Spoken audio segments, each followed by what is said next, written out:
Ladies and gentlemen, boys and girls, what is going on? Welcome back to 1 nil. Thank you for joining me for another video. We've got plenty of football to get through. What a week it's been. We've got the Man City Liverpool game that just passed, but they're about to play each other again this weekend in the Carabao Cup semi-final. This morning we had Real Madrid versus Chelsea. What a game that was. Villarreal, can they win the Champions League? Plenty of football to dive through. Make sure to stick around, like and subscribe as well. Plenty of football to talk. Stay tuned.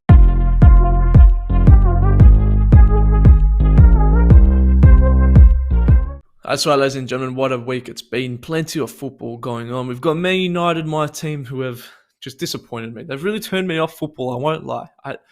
Seriously, every time I watch United now, it's just so disappointing. But United, I can talk all day about them. We're in a mess. We're in a hole. Ten Hag's got to come in. Woo, yeah, sweet. We're in a massive cycle where I think it's not going to get much better too quickly. I think we're very, very, very, very, very, very, very far away from competing with the top teams again. And we saw this morning Chelsea, they were quite good. We saw the standard the Liverpool Man City game was the other day. United is so far off that, to doing that on a consistent basis. Every team can have one good game where you're like, oh, damn, you're playing some good football. Doing that on a consistent basis, Man United are years away from. And you even look at Arsenal, they're improving. But Arsenal, I did say, I don't think they're going to be as set in stone for the top four based on all their form as what people were thinking. I think they could. I think I was sort of seeing this little run of form coming. I thought they were going to drop points to the bigger teams, not as much to these teams like Crystal Palace and Brighton. But I think Arsenal. I think people got a little bit caught up on the hype. I think Arsenal can still make the four. I think Tottenham will actually finish in that top four spot. But I think Arsenal, this is what I was sort of expecting.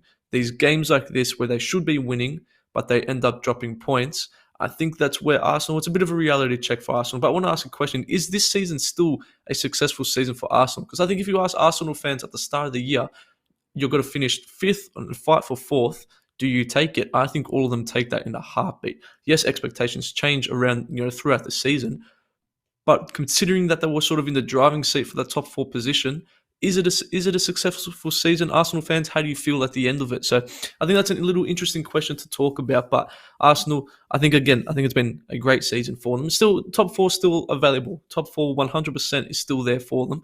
But recent run of form, I don't know, they're getting in a little bit of strife, whereas Tottenham, on the other hand, are doing very well. And Antonio Conte is a gun, isn't he? Kulusevski, I'm a big fan of Kulusevski. Harry Kane's been good as well. Just silencing the haters to an extent. People are very quick to jump on someone when they're one of the best in their position as soon as they don't perform well. But when they do perform well, we've got to give them the same amount of credit. So he's been great. Speaking of players in the best position in the world, Robert Lewandowski. I'll tell you what, Lewandowski, this is something I didn't see coming. Supposedly very close to a Barcelona move. He's expressed his interest in Barcelona. Barcelona have obviously expressed their interest in Lewandowski. Can you see Lewandowski going to Barcelona? He's obviously achieved many things with Bayern Munich. This morning's result against Villarreal, getting knocked out of the Champions League, could be a sort of thing where he goes, well, okay, do I stick around for another year? Do I go have another challenge? He will become the star man when he goes to Barcelona. He will become that face. And I think it's something that Lewandowski sort of has deserved over the years. If he goes to Barcelona, I think he becomes that guy. And I think with Real Madrid doing well, and I think Real Madrid possibly got one hand on the trophy this season in the Champions League, I think they can build that sort of rivalry once again. I think Lewandowski becomes the guy. So do you think Lewandowski goes? Should he go? Should he just stay and be comfortable at Bayern Munich again, continue to win league titles, or go to Barcelona, become the guy who he deserves to be and win some trophies there and start revolutionizing Barcelona once again? It'll be interesting. Under Xavi, who's done very well for them. Xavi's, I think they're on like a 15, 16 game win streak now, so very good. Diverse team, in the La Liga, you've got diverse teams like this. I think this is what Barcelona should be doing. They've got a Aubameyang, they've got a Adama Traore. It's a strange team. But Xavi's done well. You've got to give credit where credit's due. They've done a half decent job, Barcelona. Now, can they back it up and qualify for the Champions League next year, and obviously have a successful sort of stint in the Champions League next year with their arch rivals Real Madrid looking very, very good. Looking very good. And I know they lost this morning 3-2, but they qualified. Real Madrid look very good. I'm going to talk about Real Madrid later on we'll get to our Champions League review and preview after in a little bit. Now we've got to touch on Liverpool soon because they're playing tomorrow morning at the point of recording this. Liverpool versus Manchester City was unbelievable. And I'll admit, I put my alarm on, 1:30 kickoff here in the morning here in Melbourne, Australia. Put my alarm on. I turned over the other side. I was too tired. I watch most games, like most of the bigger games. I do watch. This one, I was turned over, I fell asleep, and I woke up and I was very angry at myself. I was genuinely like angry. I messaged the boys in the group chat. I was furious. I wanted to watch the game. I watched the mini match plus some extra. Unbelievable. Kevin De Bruyne, what a player. Pep Guardiola, what a manager. Jurgen Klopp, what a manager. Now we heard Jamie Carragher coming out and saying this is one of the biggest rivalry in English football and all that sort of stuff, and people were pretty quick to shut down. Me being one of them as well, saying how is this one of the biggest rivalries? But you look at the past rivalries, Manchester United, Arsenal. Why are they such a big rival? Because at that time, Man United was the top dog, Arsenal was the top dog.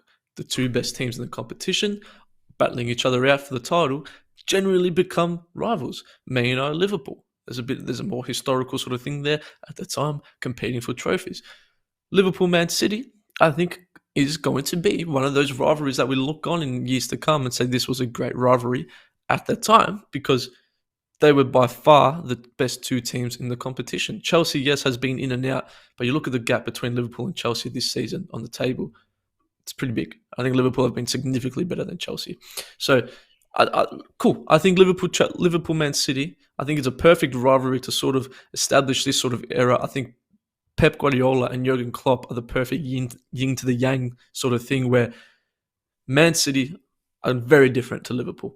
Liverpool are the perfect team to oppose Man City in the sort of style and the sort of rivalry sort of context and the sense of challenger for titles. And Man City are the perfect team to come up against Liverpool because we're seeing two different sort of beasts go up to each other.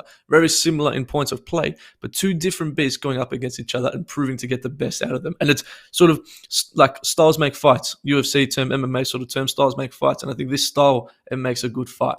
Liverpool, Man City, it's perfect. It works really well. You've got so it's top stuff. They've got to play each other in the Carabao Cup semi-final this weekend. This one could go either way. It's one of these where no one team, yes, City are on top of the ladder. Yes, Liverpool is second and they're playing very well, but it can go either way. I think Liverpool will get the win in the semi-final. I don't think that were that great against City. I think first half they were not poor because I think any team would love to play that poorly in that first half, but I don't think they were like what Liverpool probably would expect, or how good we know Liverpool can be. So I think that's something that they might have looked at during the week and said, okay, the first half was okay. We know we can be a lot better. On a positive note, we were side by side with them the whole time. I think Liverpool will win the semi-final, get into the final, probably win the Carabao Cup, but let's hope not. Fingers crossed. Please don't win it. Please don't win it. But yeah, I think they'll win the Carabao Cup. I think, Kevin De Bruyne, what a player. What a player.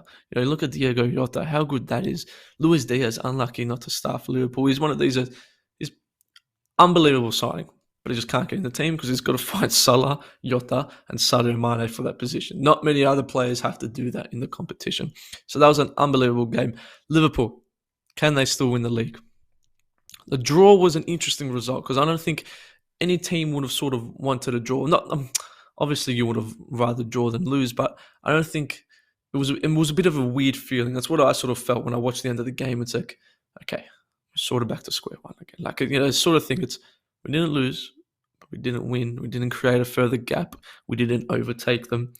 We're still neck and neck. So the last couple of games of the season will be unbelievable. It's going to be very, very close, both in the relegation battle, top 4 race, and the Premier League Championship race. As a United fan, you ask me, who do you want to win the league? Man City. I know it's bad because they're our local rivals, our local sort of thing. I don't want Liverpool to win the league, man. I hate Liverpool. It is one of those things. Hey, when you're good, people hate you because they hate you. And I hate Liverpool because we're not Liverpool, because we absolutely suck, Man United. And I just don't want Liverpool to win. So please, Liverpool, don't win, please. I've gone through enough this year with Man United. Seriously. Now we're going to go to the Champions League. Wow. Now, I'm going to maybe put something controversial out there.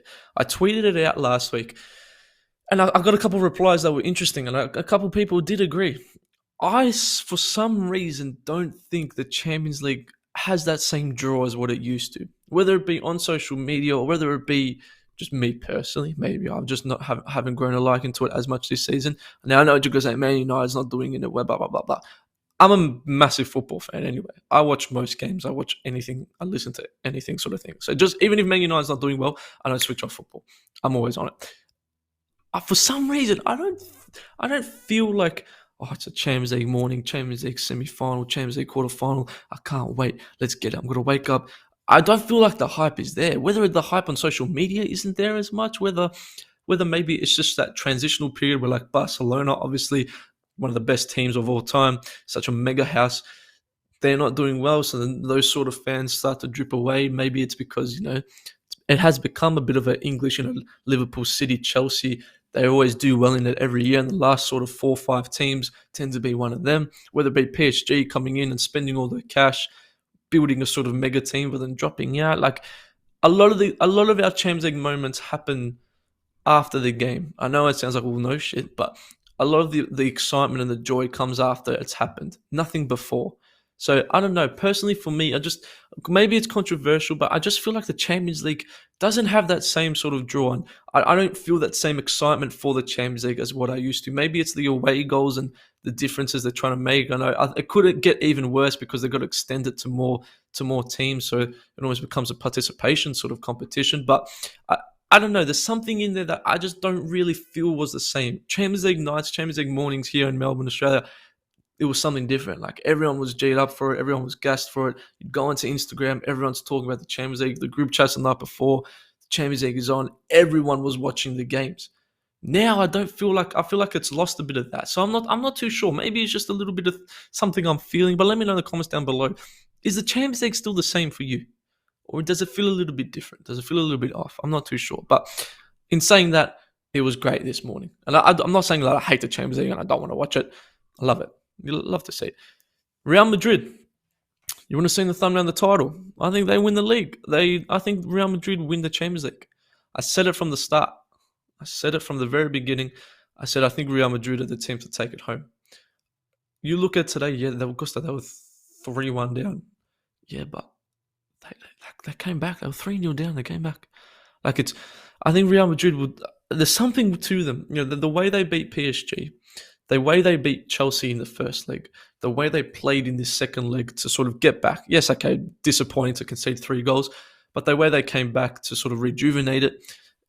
I don't see any other team other than probably Liverpool in the Champions League that have got that same sort of Europe dominance. Man City's still in the Champions League. They've got to play Atletico Madrid tomorrow morning. You'd expect them to sort of see that out. Liverpool have to play Benfica tomorrow morning. You expect them to see that out. So Real Madrid, I think they're in pole position. I really do. They've knocked off 2 unbelievable teams in PSG and Chelsea. I think if they play Liverpool, the Liverpool versus Real Madrid final once again, could it possibly be? Villarreal will play Liverpool or Benfica, so you'd expect Liverpool. Villarreal, Liverpool. I think Liverpool will make that final. Real Madrid versus Liverpool final, that's got to be huge. We remember how it went last time. Mo Salah came off injured. Sergio Ramos, controversy left, right, and centre. I think it's going to be huge. I think Real Madrid will personally win it. I think Vinicius Jr. is a baller. I think he's going to be player of the tournament at the World Cup. I think Vinicius Jr. is a great player. And I think Karim Benzema probably has got his first name on the Ballon d'Or. I think Benzema is in the pole position for the Ballon d'Or so far this season. I think he's been outstanding, finally getting sort of the accolades and the respect that he deserves. He was always in someone else's limelight. Now he's there. He's one of the mature guys in the team, one of the older guys in the team, one of the OGs of this Real Madrid squad.